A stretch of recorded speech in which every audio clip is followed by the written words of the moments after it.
కురుస్తాయని హైదరాబాద్ వాతావరణ కేంద్రం ప్రకటించింది. పశ్చిమ మధ్య బంగాళాఖాతంలో ఏర్పడిన ఉపరితల ఆవర్తనం, పశ్చిమ నైరుతి దిశల నుండి వీస్తున్న గాలుల ప్రభావంతో ఈ వర్షాలు కురుస్తాయని చెప్పింది. ఈదురు గాలులు గంటకు 30 నుండి 40 కిలోమీటర్ల వేగంతో వీస్తాయంటోంది. నేడు జగిత్యాల, పెద్దపల్లి, జయశంకర్ భూపాలపల్లి, ములుగు, ఆదిలాబాద్, ఖమ్మం, రంగారెడ్డి, హైదరాబాద్, నిజామాబాద్, నల్గొండ, సూర్యాపేట, నాగర్ కర్నూలు జిల్లాల్లో ఉరుములు, మెరుపులతో కూడిన సాధారణ వర్షాలు కురుస్తాయన్నారు. ఈ మేరకు ఆయా జిల్లాలకు ఎల్లో అలర్ట్ జారీ చేసింది. ఇదే అంశంపై మరిన్ని డీటెయిల్స్ మా ప్రతినిధి రాజు పటేల్ అందిస్తారు. రాజు పటేల్. Good morning Vaishali.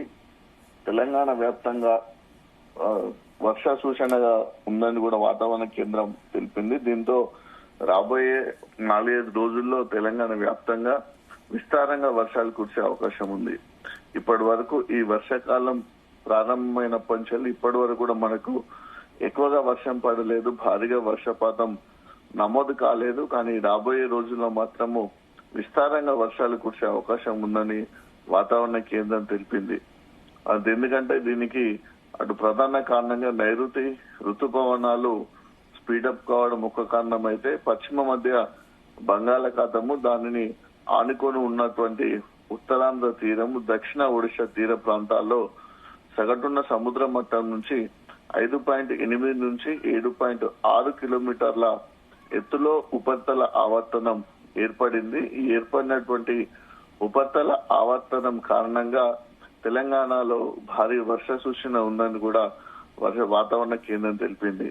దీంతో మనకు తెలంగాణలోని అటు జయశంకర్ భూపాలపల్లి జిల్లా, ములుగు, భద్రాద్రి కొత్తగూడెం, నాగర్ కర్నూల్, ఆదిలాబాద్, నిర్మల్, మంచిర్యాల, కొమరంభీం, ఆసిఫాబాద్ జిల్లా, నిజామాబాద్, కామారెడ్డితో పాటు హైదరాబాద్ సిటీ, రంగారెడ్డి జిల్లాలో వర్షాలు కురిసే అవకాశం ఉంది. దీంతో ఈ జిల్లాలకు వాతావరణ శాఖ ఎల్లో అలర్ట్ జారీ చేసింది. ప్రజలు కూడా అప్రమత్తంగా ఉండాలని చెప్పింది. ఉరుములు, మెరుపులతో కూడినటువంటి వర్షం పడే అవకాశం ఉంది. అంతేకాక దాదాపు 30 నుంచి 40 కిలోమీటర్ల వేగంతో కూడా ఈదురుగాలు వీస్తాయి. ఇలాంటి సందర్భంలో ప్రజలు అప్రమత్తంగా ఉండాలి. వాతావరణ పరిస్థితికి అనుగుణంగా ప్రజలు సురక్షిత ప్రాంతంలో ఉండాలని కూడా అటు ప్రభుత్వము, వాతావరణ శాఖ అధికారులు తెలిపారు. రాబోయే 5 రోజుల పాటు తెలంగాణలో మనకు విస్తారంగా వర్షాలు కురిసే అవకాశం ఉంది. వాస్తవానికి నిన్న సాయంత్రం నుంచి కూడా పూర్తి స్థాయిలో మనకు తెలంగాణలో వాతావరణంలో మార్పులు కనిపిస్తున్నాయి. తెలంగాణ వ్యాప్తంగా కూడా మేఘావృతమైనటువంటి వాతావరణం ఉంది. ఇక భారీ వర్షాలు పడతాయి, కుండపోత వర్షం కురుస్తుంది అనే విధంగా వాతావరణంలో మార్పు కనిపించింది. ఎందుకంటే ఈదురు గాలులు వీచాయి, భారీగా ఉరుములు, మెరుపులు కూడా చాలా చోట్ల పడ్డాయి. కాబట్టి దీంతో భారీ వర్ష సూచన ఉంది. రాత్రంతా కూడా భారీ వర్షం పడుతుంది అని ప్రజలు కూడా భావించారు. చాలా రోజుల నుంచి కూడా సిచ్యువేషన్ ఈ విధంగానే ఉంటుంది. ఎందుకంటే వాతావరణంలో కనిపిస్తున్నటువంటి మార్పులు కానీ, మేఘావృతమైనటువంటి పరిస్థితి చూస్తే భారీ వర్షాలు పడతాయి, కొత్త నీరు బాగా వస్తుంది, వాగులు ప్రవహిస్తాయి, నదుల్లో కూడా వస్తుంది, చెరువుల్లో కూడా వాటర్ వస్తుంది అనేటువంటి సిచ్యువేషన్ వెదర్ లో కనిపిస్తున్నటువంటి చేంజెస్ వల్ల అనిపిస్తుంది. కానీ భారీగా మాత్రము ఇప్పటి వరకు తెలంగాణలో ఎక్కడ కూడా వర్షపాతం నమోదు కాలేదు. ఆశించినంతగా వర్షాలు కురవడం లేదు. మే చివరి వారంలో నైరుతి ఋతుపవనాలు వచ్చాయి, దాంతో వర్షాలు పడ్డాయి. అది చాలా ఉపయోగకరమైనటువంటి వర్షాలు వ్యవసాయ రంగానికి అని చెప్పవచ్చు. ఎందుకంటే మే నెల చివరిలో కురిసినటువంటి వర్షాలతోటే పత్తి పంటకు సంబంధించింది కానీ దుక్కులు దున్నుకోవడానికి కావాల్సినటువంటి వాటర్ సరిపోయింది. ఆ తేమ ఆ భూమిలో ఉన్నటువంటి పదనుతోటి వెత్తినటువంటి పత్తి విత్తనాలు మొలకెత్తాయి. కానీ రాబోయే రోజుల్లో వరి పంట పండాలన్నా, పసుపు కానీ, మొక్కజొన్న కానీ, మిర్చికి కానీ మనకు భారీగా సాగునీరు అవసరం ఉంటుంది. అటు బోర్లు, బావులలో కూడా ఎక్కువగా వాటర్ లేదు, ప్రాజెక్టులో కూడా ఎక్కువగా వాటర్ లేదు, చెరువుల్లో కూడా మినిమం వాటరే ఉంది చాలా చోట్ల కూడా.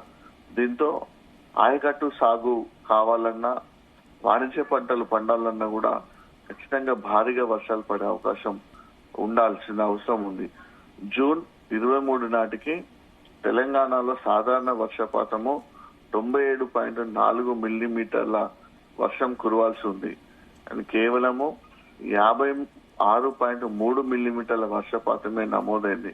అంటే దాదాపు 42% లోటు వర్షపాతం నమోదైంది. గత ఏడాది జూన్ తో పోలిస్తే ప్రస్తుత పరిస్థితి మరింత దారుణంగా ఉందని చెప్పవచ్చు. గత సంవత్సరము ఇప్పటి వరకే 104.7 మిల్లీమీటర్ల వర్షపాతం నమోదైంది. అంటే లాస్ట్ ఇయర్ ఈ సంవత్సరానికి ఇప్పటికే 51% లోటు వర్షపాతం ఉందని చెప్పవచ్చు. 51% లోటు వర్షపాతం అంటే ఇది చాలా అంటే వ్యవసాయ రంగాన్ని మాత్రం చాలా గడ్డు పరిస్థితి అని చెప్పవచ్చు. ఎందుకంటే రాబోయే రోజులలో భారీ వర్షాలు కురవాల్స్తేనే వ్యవసాయ రంగానికి ఈ ఖరీఫ్ సీజన్ లో సాగునీరు అందే అవకాశం ఉంది. లేకుంటే అన్నదాతల పరిస్థితి అగమ్య గోచరంగా మారే అవకాశం ఉంది. పంటలు కూడా ఎండిపోయే అవకాశం ఉంది. ఇప్పటికే చాలా చోట్ల అటు ఖమ్మం లాంటి జిల్లాలో, మహబూబ్ నగర్ లాంటి జిల్లాలో, ఆదిలాబాద్ జిల్లాలో, కుమ్రం ఆసిఫాబాద్ జిల్లాలో, కామారెడ్డి లాంటి జిల్లాల్లో ఇప్పటికే పత్తి పంటను రక్షించుకోవడానికి విత్తినటువంటి విత్తనాలు, మొలకెత్తిన విత్తనాలు ఇంకా పెరగడానికి చాలా చోట్ల కూడా రైతులు చాలా కష్టపడుతున్నారు. ఆ మొక్కలను రక్షించుకోవడానికి ప్రత్యామ్నాయ మార్గాలను వెతుకొని వాటర్ ట్యాంకుల ద్వారా కానీ వివిధ ప్రత్యామ్నాయ మార్గాల ద్వారా పత్తికి మొక్కలకు నీళ్లు పోస్తూ వాటిని బతికించుకునే ప్రయత్నం చేస్తున్నారు. కాబట్టి ఇది చాలా అన్నదాతల్లో ఆందోళన కలిగిస్తున్న విషయం అని చెప్పవచ్చు. ఎందుకంటే భారీగా వర్షాలు పడితేనే పత్తి విత్తనాలు, మొలకెత్తిన విత్తనాలు బ్రతికే అవకాశం ఉంది. రాబోయే రోజుల్లో మిగతా పంటలు కూడా పండించుకునే అవకాశం ఉంది. ఎక్కడ చూసినా సరే ఇప్పుడు మనకు పల్లెల్లో ఎక్కువగా చెరువులు ఉంటాయి. గ్రామీణ ప్రాంతాల్లో చెరువులలో కూడా వాటర్ లేదు. చెరువు ఆయకట్టు కింద కంప్లీట్ గా వరి పంటను ఎక్కువగా పండిస్తారు. చెరువులు నిండితేనే కింద వరి సాగు అవుతుంది. ఆశతోటి ఎట్లా వర్షాలు పడతాయి కదా అనే ఆశతోటి ఆల్రెడీ రైతులు వరి నారులను కూడా వేయడం జరిగింది. నారు మంటలను కూడా సిద్ధం చేసుకున్నారు. ఒక 10-15 రోజులకి అయిపోతే ముందస్తుగా కూడా వరికి సంబంధించినటువంటి పొలాలను కూడా దున్నేటువంటి ప్రక్రియ కూడా ప్రారంభం అవుతుంది. సో ఈ పరిస్థితులలో ఆశించినంతగా వర్షాలు లేకపోవడము, 51% లోటు వర్షపాతం ఉండడము ఆందోళన కలిగిస్తున్న విషయంగా చెప్పవచ్చు. వర్షాలు పడతాయా పడయా, వర్షాలు పడకుంటే ఎలాంటి ప్రత్యామ్నాయ పంటలు వేసుకోవాలి, ఏం చేయాలనేటువంటి ఒక సందిగ్ధ పరిస్థితుల్లో తెలంగాణ రైతాంగం ఉంది. సో వారికి కూడా ప్రభుత్వం కానీ, వ్యవసాయ అధికారుల శాఖ నుంచి కానీ, వ్యవసాయ అధికారులు కానీ ఒక స్పష్టమైన ప్రకటన చేయడం లేదు. అంటే ఎప్పటికప్పుడు ఏ సిచ్యువేషన్ తగ్గట్టు ఆ సిచ్యువేషన్, ఏ రంగానికి తగ్గట్టు ఆ రంగానికి ప్రభుత్వం సమీక్షలు చేయాల్సిన అవసరం ఉంటుంది. సమీక్షలు చేసి ఏ పంటలు పండించుకోవాలి, ఎంత వర్షపాతం నమోదైంది, ప్రాజెక్టులలో ప్రస్తుత పరిస్థితి ఏంటి, ఆయకట్టు సాగు ఎంత ఉంది అనే దానికి రివ్యూ చేయాల్సి ఉంది.